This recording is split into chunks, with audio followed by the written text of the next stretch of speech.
Donc les glissés divergents en simultané. Donc on peut travailler ici toujours en assis, enfin nous en assis, hein, le patient en dorsal.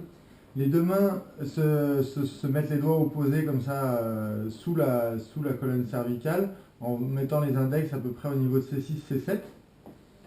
Donc l'objectif ça va être de soulever, attention de ne pas trop comprimer ici sur les bords, donc écarter les pouces et écarter les paumes. L'objectif c'est de soulever, tracter et reposer.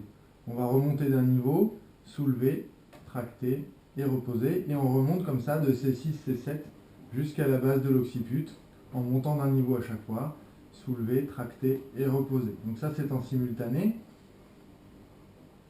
En alternatif, même chose.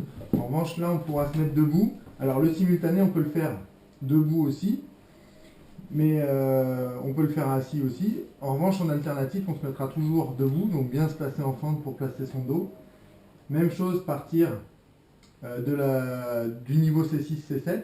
Éventuellement, on peut se placer, plutôt que de placer les deux mains comme ça, on peut les placer un petit peu plus latéralement pour venir de chaque côté des épineuses, en faisant attention d'avoir une main suffisamment large pour que ce soit confortable pour le patient, et bien écarter les pouces et les paumes pour ne pas lui comprimer les bords du cou. Et du coup, on va faire une main après l'autre, soulever, tracter, reposer, soulever, tracter, reposer, etc. en montant d'un niveau à chaque fois.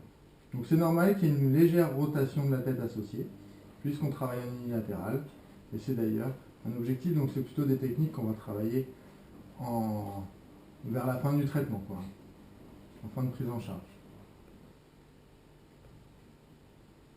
Voilà, et on remonte jusqu'à la base de l'occiput de cette façon-ci.